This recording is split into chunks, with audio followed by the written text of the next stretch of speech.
Today I'm going to bring you 60 random facts about this niche but rather dead Roblox game. It's my favorite one of all time, so I felt obligated to make a video on it kind of. So here we go. Shiruku's Form 3 particle texture matches the free roam character background. Juanito's level 600 heavy attack is able to cross map if you max out your agility at level 600 with one singular heavy attack. Most of the characters in the game have secret chromas you can unlock by getting to certain leaderboard scores, most commonly 100 to 25, but more for others like Timmy, who requires a whole 250. Here's a list of the required scores on the screen. Strangely enough, Juanito and Lyn are missing secret chromas. Expanding upon the previous fact, Juanito and Lyn are the only kaijus that do not have hidden chromas, and there's no real explanation for this. The highest leveled person in the game is Fire Godzilla Cool. He is at a whole level 94, and he has the most kills at over 11,000 kills. Fire Godzilla Cool is also on a concerning amount of leaderboards. He tops most of the Defender leaderboards, but most notably, he is the #1 ranked Dusakaiser player in the game.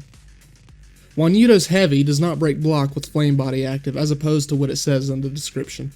This is probably for the better, though. At level 50, you unlock the Dinosaur Simulator theme. While not the best theme by any means, it's certainly a cool prize for getting to level 50 and a neat callback to the old Unhatched Games game. Metal Ping is based on the crate, and while this may seem obvious, I thought this was interesting, as I initially thought it was featured in the metal crate, but I later found out it was the hidden chroma.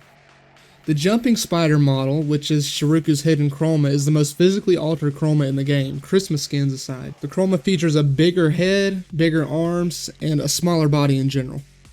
During the Christmas season of 2024, Fearfant put one Christmas chroma on sale every day for 12 days. You won't see them very often due to the dry state of the game, but they are some of the coolest in my opinion. The chromas are as follows.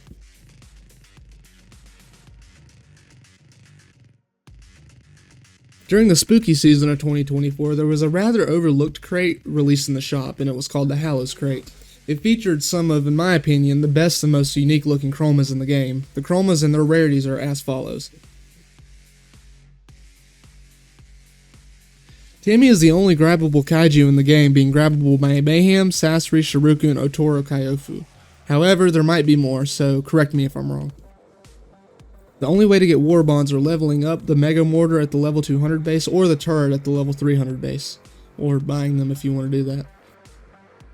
The game uses canvas groups, which is a tool for developers that increases the flexibility of game interfaces. On low graphics as well as on mobile devices, this can cause UI to be blurry. Dusakaiser is the only kaiju with 3 ranged moves, and this is more ranged moves than any other kaiju in the game. Sasori used to have a 5th move called Acid Snipe, which served as a similar attack to Lyn's Air Slash. Shiruku is the only kaiju with armor piercing, which means it ignores defense and gives all-out damage when doing melee attacks. This is lethal with combos. Timmy is the only kaiju in the game with 0 defense. This makes him a huge glass cannon. The only code available in the game at the moment is pink, which gives you the pink Dusakaiser chroma, which in my opinion is one of the better ones. Armament Hammer is the only kaiju with no ranged attacks, and he possesses a purely physical playstyle. While Heat Crash could be considered ranged, it does not feature a projectile. Juanito's ult description is spelled wrong. It has a spelling mistake as seen here. Juanito has the most skins of any kaiju in the game, having 3 including the default. Samayotomashi was supposed to have a hood as shown on a teaser from 2024. However, a developer later stated that it was removed because it posed issues to the model rig. Gas is really expensive, $15 a gallon on most maps. Juanito is the fastest kaiju in the game, even faster than Ping or Timmy with a speed stat of a whopping 65. I would also argue it's the most agile in the game, but that is ultimately up to interpretation. On the topic of Juanito, it is often considered to be the most hated kaiju in the game thanks to its sheer overpoweredness, how easy it is to play, and how lethal it can be in the hands of pro players. The #1 ranked Juanito has even gone on record stating he wants his rank removed. The credits button is bugged as it only shows the credits for the kaiju or defender you have selected as your playable as opposed to the one you have selected on the menu. Steel Vengeance was a planned kaiju defender hybrid that was teased and often talked about by Fearfant. Unfortunately, however, it never made it into the game, and signs are showing that it possibly never will. On the topic of cancellations, Fearfit confirmed a first anniversary event to occur in September of 2025, however, it never happened. The cited reason for this is as follows. Legendary Ping is a chroma that was on sale once after the release of Ping and never again. A bonus fact, this chroma appears to be highly favored by Fearfit as he's seen playing it more often than not when in game. Contrary to what an update log might say, logging off does not affect KDR at all. Sasori has the most chromas in the game at a whopping 12, including the hidden chroma and the Halloween and Christmas chromas. In the first few months of release, there was a bug where you could have half a coin in your balance. The method of obtaining half a coin was fixed, but if you had half a coin in the past, it should remain until you hit the coin cap. Speaking of, there is a coin cap, and it is 100,000 coins. If you have the aforementioned half coin bug, this will remove it altogether. Metal Fury does not have barbels, unlike the rest of the chromas. Contrary to popular belief, Juanito can indeed break block. When using Demon Plunge, Juanito can break the posture of any blocking opponent when ascending. This does not seem to work on descent though. In free roam, when nearing the level cap of 600, at around level 550 to 570, you will begin seeing 0 XP as you break buildings. This is purely a visual bug, as you are indeed getting XP. The hardest building to destroy in the entire game is the Empire State Building located in the city in free roam. It's even quite difficult to destroy at level 600. Probably the worst bang for your buck as far as anything in this game goes is Mayhem, and there are multiple reasons for this. The main one being its expensive price of 3,750 coins. As far as stats go, the most obvious downside is Mayhem's lethargic movement. It has a very low walk and run speed, and the heavy attack takes longer to register than even Sasori's, as it sends him forward and won't deal damage for about a second. Finally, and while this is mostly up for interpretation, I believe that most of Mayhem's moves are genuinely subpar. Flame Body just deals fire damage, Sudden Eruption is circumstantial, and Flamethrower requires you to be very close to your target, who is almost certainly faster than you. While you may have noticed I didn't mention Fire Blast, this is for good reason. It's not a bad move by any means. While the projectile is a bit slow, the range when it hits is actually decent and gives your target high margin for error when they aren't blocking.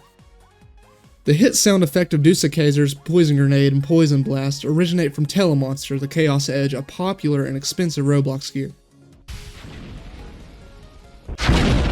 There's a secret area in free roam, a small cave next to the temple with not much in it. While there isn't much of interest here, it's a neat Easter egg left by map developers nonetheless. While not too much is known about Attack on Kaiju 2's lore, you can find out a lot about it within character descriptions. Each one explains the Kaiju's origin and sometimes even the motives. Steel Vengeance is not the only character that has been cancelled mid-development. There is a single teaser and screenshot of Aquarius, a returning character from Attack on Kaiju Classic, as well as some concept art by Pseudo Mesh. Not much else is known about this rendition of Aquarius. The same update that added Kaiju Tag Team was the same update that added anti-teaming explosions. That's irony. Fury Mizu possesses two moves called Vortex Beam and Sea Spires, and these are some of the only moves in the game that aren't visually altered by Chromas. The level up effect in free roam is client-sided, and honestly it took me a while to realize this. There's a huge scaling difference between free roam and classic mode. Buildings seem to be a lot bigger in classic mode than in free roam, meaning kaijus are smaller in free roam than in classic mode. Killing players under level 5 awards no leaderboard points, for obvious reasons. This is referred to as noob stomping by a lot of members of the community. There are quite a few callbacks to Attack on Kaiju Classic within the lobby, most notably being the Kaiju plushies. Andy seems to be the most widespread of these. There's a frozen corpse in the kitchen freezer in the classic mode lobby. I just realized this a couple days ago. There's a helicopter in the hangar in the classic mode lobby. There are also lots of teasers that feature the same helicopter. Unfortunately, however, it's nowhere else to be seen in the game, and there's been no mention of its addition as a playable. There are quite a few other vehicles in the classic mode lobby hangar that are not featured as playables in the game, including whatever this is. Mayhem's in-game model is nothing like his original designs featured in Dinosaur Simulator and Attack on Kaiju 1. The game utilizes Top Bar Plus, a tool used by developers to have realistic top bar buttons at the top matching Roblox's UI style. The menu screen is presumed to be Dusakazer's first emergence within the lore. The very last thing added to the game was a Tip Tank skin. The rarest chromas in the game by far, by chance anyway, are Limbo Timmy and Metal Timmy.